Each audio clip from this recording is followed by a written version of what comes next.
اسی اپوزیشن نے ان کا نام مسٹر 10% رکھ دیا تھا کہ حکومت میں جب وہ وزیر تھے، پہلے وہ وزیر تھے نا، اس کے بعد پھر صدر بنے تھے. جی بالکل. جب وہ وزیر تھے تو بطور وزیر کوئی کام جو ان کے پاس منظوری کے لیے جاتا تھا یا دستخط کرنے ہوتے تھے تو 10% اس میں کمیشن لیے بغیر، یہ ایک الزام تھا اور یہ اتنا زبان زدہ خاص و عام تھا کہ ان کا نام ہی انٹرنیٹ کے اوپر مسٹر 10% پڑ گیا. آصف علی زرداری کی سیاست کو سمجھنے کے لیے سیاست میں PhD کرنی پڑتی ہے. اعوذ باللہ من الشیطان الرجیم، بسم اللہ الرحمن الرحیم. ناظرین، آپ کا ہوسٹ یاسین لاکھ سی نیوز کے پروگرام کرنٹ سین میں ہم آپ کو خوش آمدید کہتے ہیں. ہمارے ساتھ اسٹوڈیو میں تشریف رکھتے ہیں جبار مفتی صاحب، ہمارے اساتذہ کرام میں سے ہیں، مچ سینئر جرنلسٹ ہیں، پاکستان کے معاشی، دفاعی، سیاسی پہلوؤں پر گہری نظر رکھتے ہیں. ہم بات کریں گے اسلامی جمہوریہ پاکستان کے نو منتخب صدر آصف علی زرداری صاحب نے اپنے صدارت کا چارج سنبھال لیا ہے، اپنے عہدے پر متمکن ہو گئے ہیں. ہم بات کریں گے جناب جبار مفتی صاحب سے، اس حوالے سے وہ کیا کہتے ہیں. السلام علیکم سر. جی وعلیکم السلام. سر، جمہوری عمل آلموسٹ مکمل ہو گیا ہے، صدر پاکستان کی تعیناتی ہوگی، انہوں نے اپنی ذمہ داریاں سنبھال لی، کام شروع کر دیے، اس حوالے سے آپ کیا کہتے ہیں سر؟ بسم اللہ الرحمن الرحیم. یہ ایک لحاظ سے تاریخی واقعہ بھی ہے کیونکہ پاکستان میں جو گزشتہ 75 سال میں یعنی پون صدی میں نظام جس انداز سے چلا ہے تو اس میں یہ بڑا مشکل تھا کہ ڈھانچہ بھی مکمل ہو. ڈھانچے مکمل ہونے سے پہلے ٹوٹ جاتے تھے اور نہ اسمبلیاں اپنی مدت پوری کرتی تھیں، نہ حکومتیں مدت پوری کرتی تھیں. بلکہ مجھے شرم آتی ہے بار بار وہ مثال دیتے ہوئے کہ 58 سے پہلے تو یہ عالم تھا کہ جی ہندوستان کے وزیر اعظم جواہر لال نہرو جو ایک ہی وزیر اعظم 1964 تک چلے، ہمارے ہاں انہوں نے یہ تانا دیا تھا کہ جی میں اتنے پاجامے نہیں بدلتا جتنی پاکستان میں حکومتیں بدل جاتی ہیں. تو یہ کیفیت رہی ہے. تو یہ اب شکر ہے کہ کچھ عرصے سے اب آپ کے ہاں اسمبلیاں بھی مدت پوری کرنے لگی ہیں اور حکومتیں بھی، اور یہ اسی عمل کے ایک قدم آگے ہے کہ منتخب اسمبلی آنے کے بعد منتخب وزیر اعظم اور منتخب صدر پاکستان جی بالکل بن گئے اور انہوں نے حلف بھی اٹھا لیا. اس میں آصف علی زرداری صاحب کی جو شخصیت ہے وہ اس کو اور بھی دلچسپ بنا دیتی ہے. آصف علی زرداری صاحب کی جو سیاست ہے وہ اس کے بارے میں جاوید ہاشمی صاحب کا میں اگر قول یا مقالہ آپ کہہ لیں یا ان کا سیئنگ کہہ لیں، وہ یہ کہتے ہیں کہ جی آصف علی زرداری کی سیاست کو سمجھنے کے لیے سیاست میں PhD کرنی پڑتی ہے. اچھا، پھر جا کے سمجھ آتی ہے. وہ اتنی گہری سیاست کرتے ہیں. ایک تو یہ ہے اس میں وہ پھر اپنے گول بھی اچیو کر لیتے ہیں، خصوصاً صوبائی حکومتوں کے قیام میں، اور اس سے بھی زیادہ اہمیت کی حامل کہہ لیں یہ خصوصاً بلوچستان کی سیاست میں جس طرح انہوں نے مہارت کا ثبوت دیا ہے پچھلی اسمبلی میں بھی، اس دفعہ بھی. جی بالکل. تو وہ ان کی مہارت واقعی ہے. تو اب یہ ہوا ہے کہ وہ دوسری دفعہ صدر پاکستان بنے اور ملک کی پہلی شخصیت ہیں جو دوسری دفعہ منتخب صدر پاکستان بنے. یہ ایک ان کا.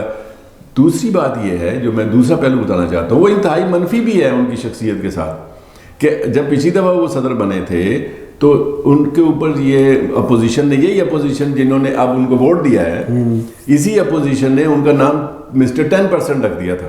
کہ حکومت میں جب وہ وزیر تھے، پہلے وہ وزیر تھے نا، اس کے بعد پھر صدر بنے تھے. جی بالکل. جب وہ وزیر تھے تو بطور وزیر کوئی کام جو ان کے پاس منظوری کے لیے جاتا تھا یا دستخط کرنے ہوتے تھے تو 10% اس میں کمیشن لیے بغیر، یہ ایک الزام تھا اور یہ اتنا زبان زدہ خاص و عام تھا کہ ان کا نام ہی انٹرنیٹ کے اوپر مسٹر 10% پڑ گیا. وہ تقریباً بین الاقوامی لیول پہ، بین الاقوامی سطح پر بھی یہی بات. جی بالکل. ایک اس حد تک وہ چپک گیا ان کے نام کے ساتھ. وہ پھر بڑھتے بڑھتے مسٹر 100% تک چلا گیا، یعنی الزامات بڑھتے چلے گئے اور ان کی شخصیت، ان کا نام لیتے ہیں ساتھ ہی مثبت پہلو سامنے نہیں آتا تھا. میں اسی لیے اس کو حیران کن کہتا ہوں کہ دیکھیں ایک شخصیت ہے جس کی اٹھان، جس کی مشہوری، جس کی شہرت، جس کے وہ تعارف بلکہ ایک منفی انداز میں کہ وہ کرپٹ ہیں مالی طور پر اور وہ جناب کمیشن کے بغیر کام نہیں کرتے اور اس طرح کا.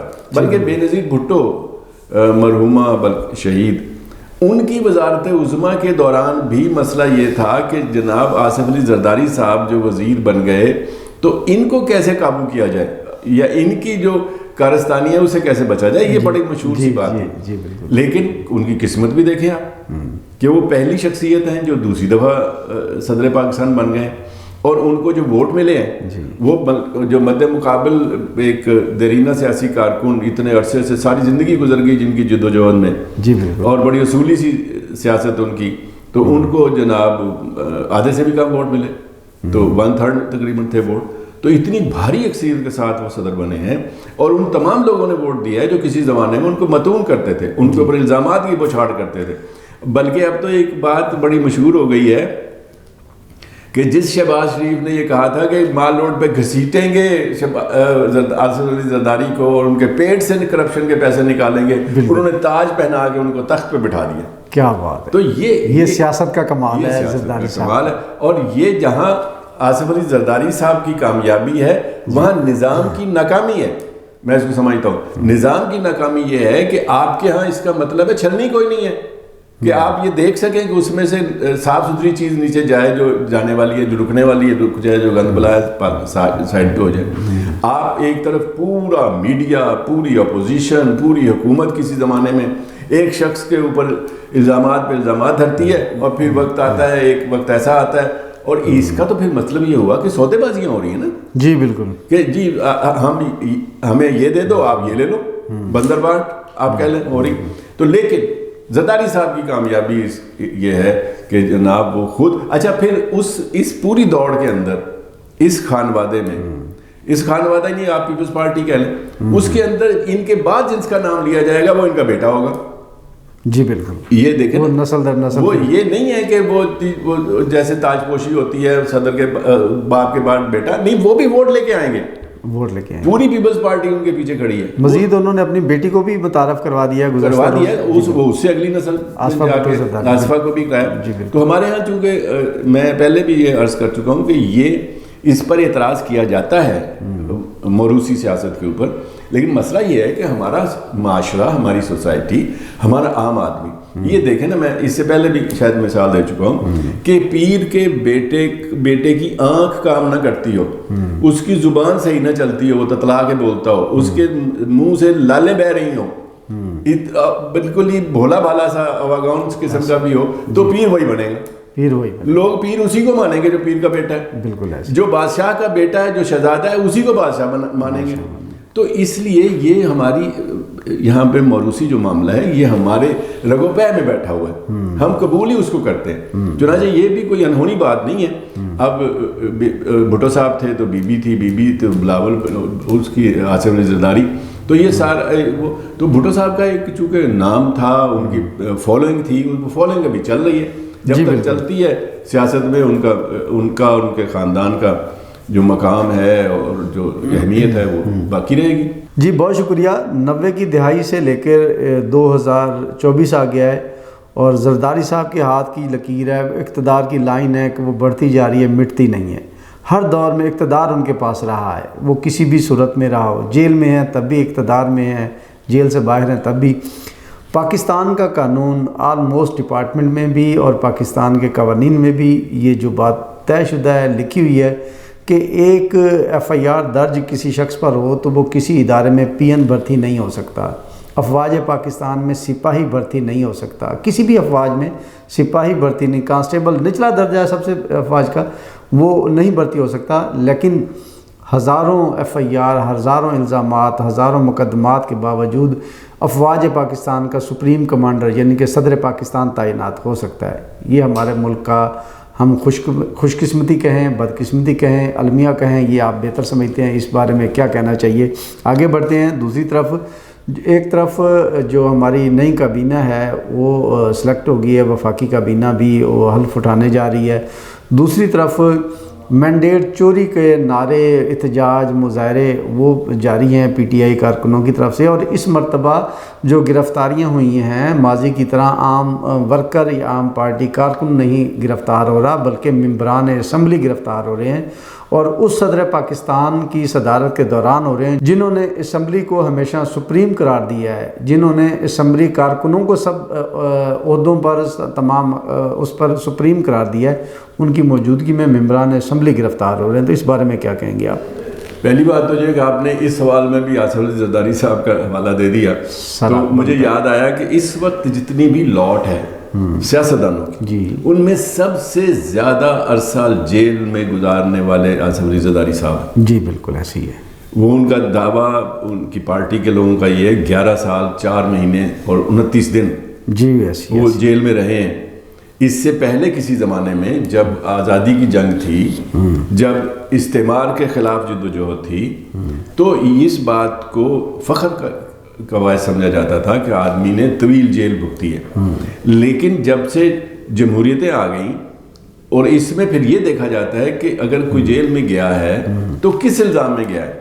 بدقسمتی سے آصف علی زرداری صاحب سیاسی الزامات میں جیل میں کم گئے ہیں, بلکہ دیگر الزامات میں وہ جیل میں جاتے رہے ہیں. لیکن یہ ہماری قومی بدقسمتی ہے کہ سیاستدان کے خلاف کوئی سا بھی الزام لگا کے اس کو جیل میں ڈال دے, اس کو سیاسی انتقام ہی کہا جاتا ہے کہ یہ انتقامی کارروائی ہے, یہ وہ ان کے کیے کی سزا نہیں مل رہی.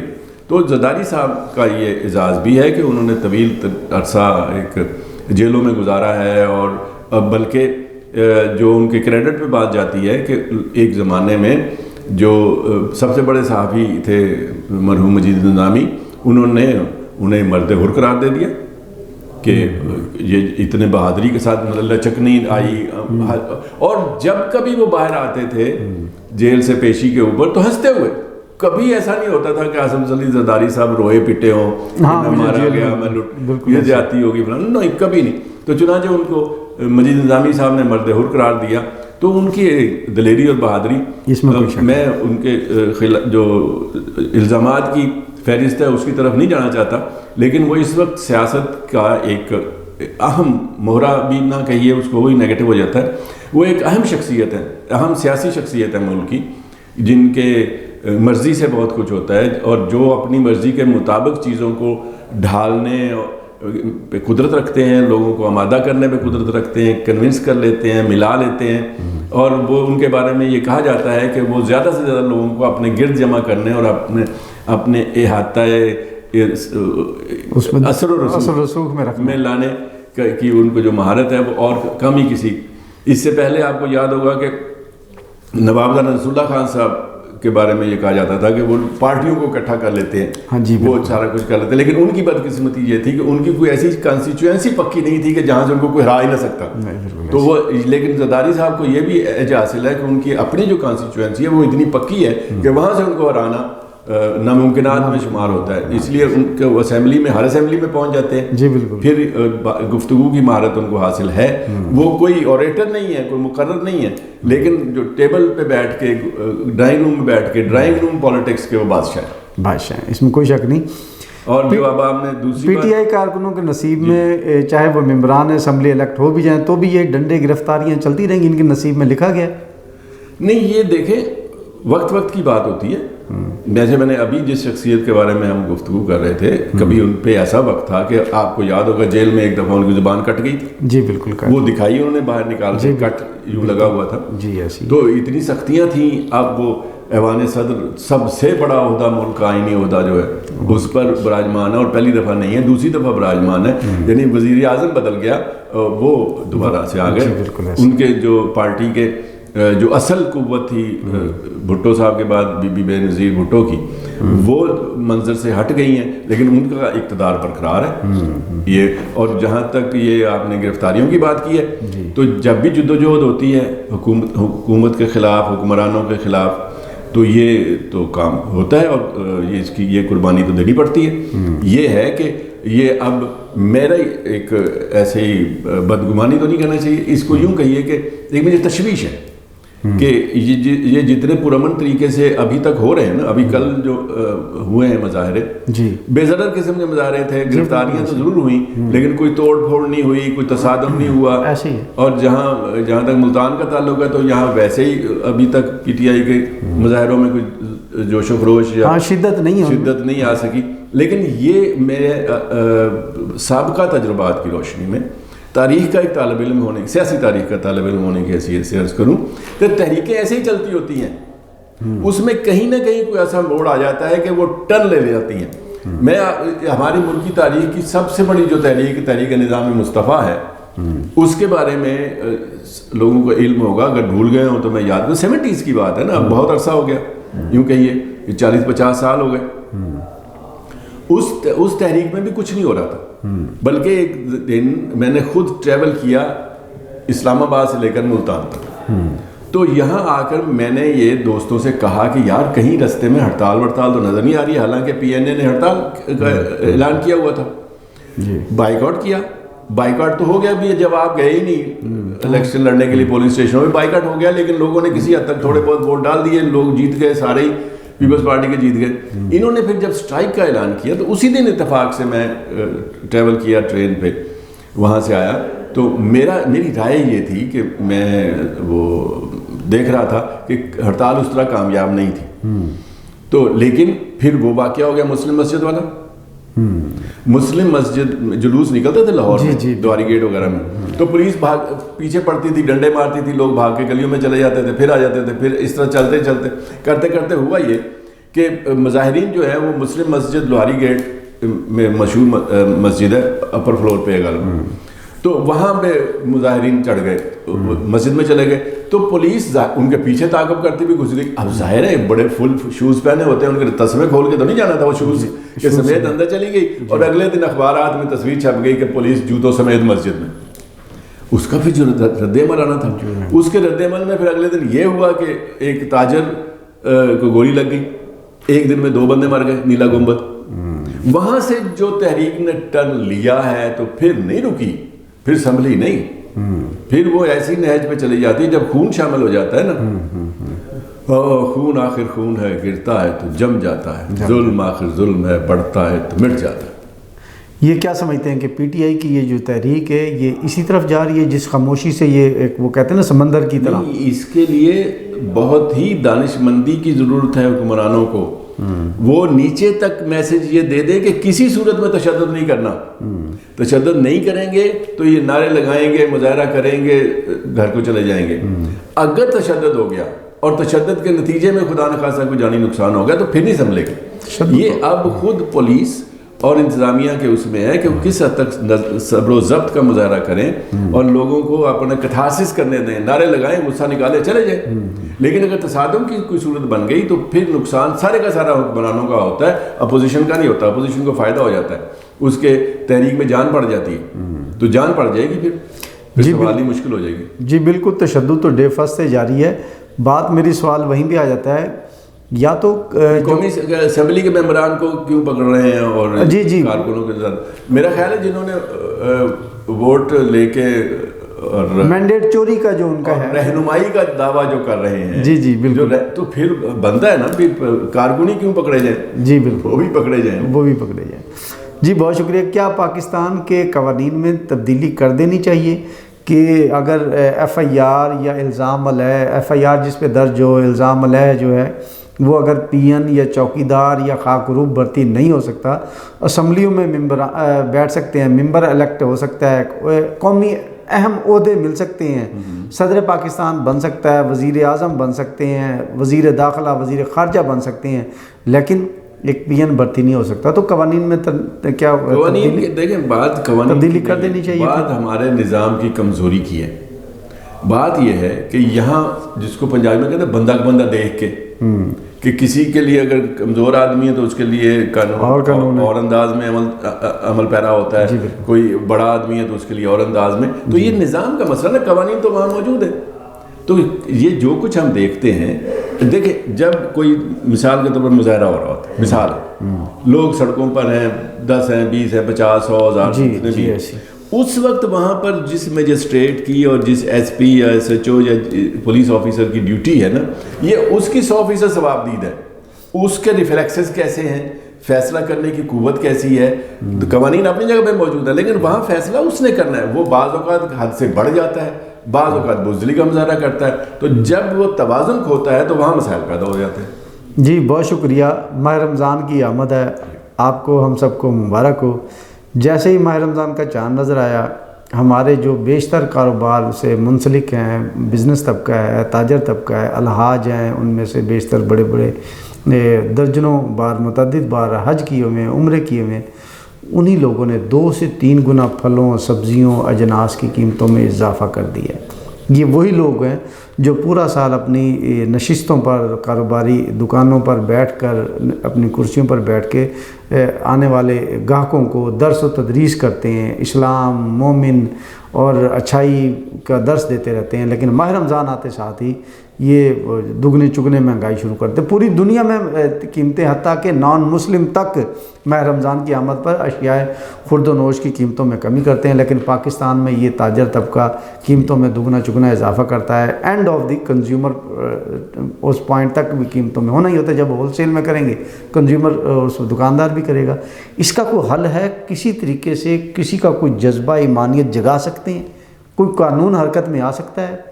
سب خاموشی ہے۔ یہ بدقسمتی ہے، ہر دفعہ ہی ایسے ہوتا ہے۔ تو میں آپ کوئی تبصرہ اپنی طرف سے کرنے کی بجائے سوشل میڈیا پہ چلنے والا ایک مذاق آپ کو بتا دیتا ہوں۔ جی، سوشل میڈیا پہ یہ چل رہا ہے مذاق کہ جناب جب رمضان شریف کا چاند طلوع ہوتا ہے، جی بالکل، نظر آتا ہے، تو شیطان کو قید کر دیا جاتا ہے۔ بے شک۔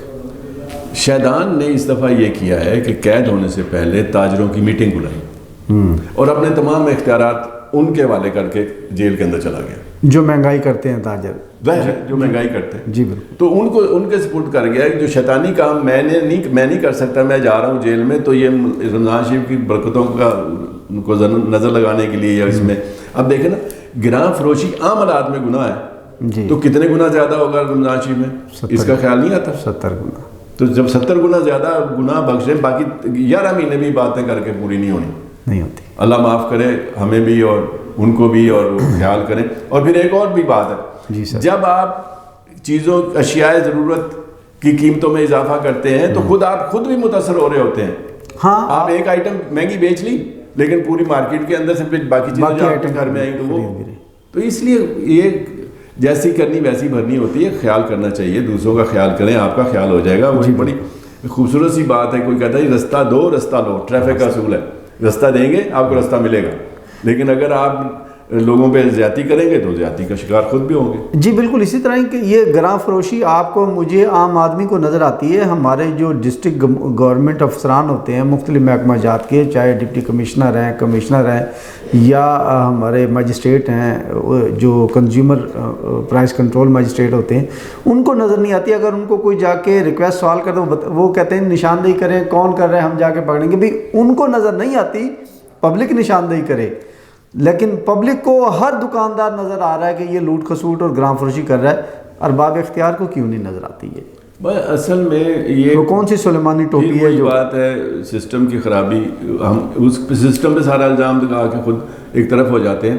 آپ یہ دیکھیں کہ آپ کی ملکی تاریخ میں جب ایوب خان نے مارشل لاء لگایا تھا 1958 میں، وہ واحد وقت مجھے یاد ہے جب چیزوں کی قیمتیں یوں آئی تھیں اور ملاوٹ ختم ہو گئی تھی۔ نیا مارشل لاء تھا، لوگوں کو خوف بہت تھا، خوف کے مارے قیمتیں بھی نیچے، ملاوٹ بھی ختم۔ لیکن اس کے بعد تو ایسے جیسے جھجک اتر گئی ہے، اس کے بعد مارشل لاء بھی لگتے رہے، فوجی حکومتیں بھی آتی رہیں اور سول حکومتیں بھی موجود ہیں۔ لیکن اس کے ساتھ ساتھ اگر آپ کو ایک شخصیت یاد ہو، ڈپٹی کمشنر صاحب ملتان میں جو آئے تھے، ملتان میں بھی آئے تھے، جی بالکل، وہ چھوٹے قد کے نام سے جو مشہور لاہور میں جن کی شہرت ابری، فیصل آباد میں ابری، ملتان آئے، ان کے ہوتے ہوئے کیوں چیزیں ٹھیک ہو جاتی ہیں؟ اس کا مطلب یہ ہے کہ یہ ویری کرتا ہے۔ اب پرسنالٹی جو قانون نافذ کرنے والی شخصیت ہے، وہ کتنے عزم کی حامل ہے۔ اگر عزم کے ساتھ قانون تو آپ کے ساتھ کھڑا ہے، آپ اس کو استعمال کریں اور خلق خدا کے حق میں استعمال کریں، بالکل، تو آپ کو ثواب بھی ہوگا اور آپ کو خلق خدا دعائیں بھی دے گی۔ جی بہت شکریہ۔ ایک طرف ہمارے قوانین تو موجود ہیں، لیکن ان پر عمل درآمد اور سب کے لیے قوانین برابر رکھنا، یہ سلسلہ یہ موجود نہیں ہے۔ جیسا کہ مفتی صاحب نے بتایا ہے کہ یہاں پر قوانین ویری کرتے ہیں پرسنالٹی کو دیکھ کے، کون صاحب ہیں، ان کے ساتھ کس طرح ٹریٹ کرنا ہے، برابری والی بات نہیں ہے۔ طبقات میں تقسیم ہو چکا ہے کہ جو اشرافیہ طبقے کے لیے ٹریٹمنٹ اور ہے، لوور طبقے کے لیے اور ہے۔ تو اگر ایک پی این بھرتی نہیں ہو سکتا ایک ایف آئی آر کے الزام میں کسی بھی محکمے کا، تو جو بڑے عہدوں پر پاکستان کے سپریم کمانڈر آف افواج سے لے کر ہم کسی بھی اس میں اسمبلیز میں، سینٹ میں، قومی اور صوبائی اسمبلیز میں، وہاں پر سیاستدان اور یہ سنگین ترین الزامات کے باوجود اہم عہدوں پر تعینات ہیں۔ کیا ان کے لیے قوانین اور ہے اور ایک عام آدمی کے لیے اور ہے؟ خدارا ماہ رمضان کی آمد ہے، شیاطین کے پیروکار مت بنیے، کسی بھی لالچ میں گراں فروشی سے پرہیز کیجیے، مسلمانوں کو، روزہ داروں کو جتنا ریلیف ہو سکتا ہے دیجیے، یقیناً اس دنیا میں بھی اس کا اجر ملے گا اور آخرت میں بھی ملے گا۔ اس کے ساتھ ہی آج کے پروگرام کا وقت ختم ہوتا ہے۔ نیکسٹ پروگرام تک کے لیے ہم آپ سے اجازت چاہیں گے۔ پاکستان زندہ باد۔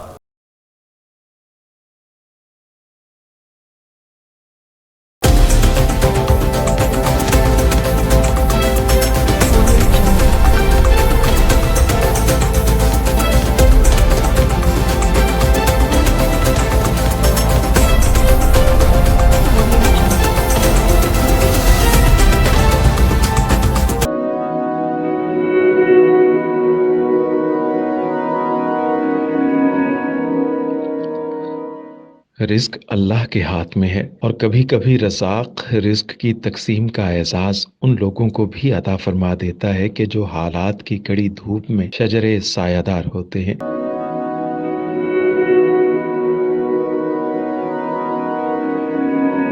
ملتان میں سلطان فاؤنڈیشن کی جانب سے مختلف مقامات پر سینکڑوں افراد کے لیے سلطان دسترخوان سجایا جاتا ہے۔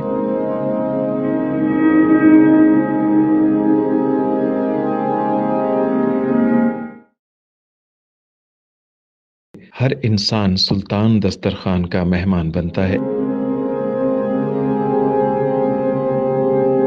بلا شبہ سلطان فاؤنڈیشن انسانیت کا قابل فخر سرمایہ ہے، اور بھلے ہی ایسے ادارے ہوں یا افراد، وہ غربت و افلاس کے سلگتے صحرا میں احساس کی چھتریاں بنتے ہیں۔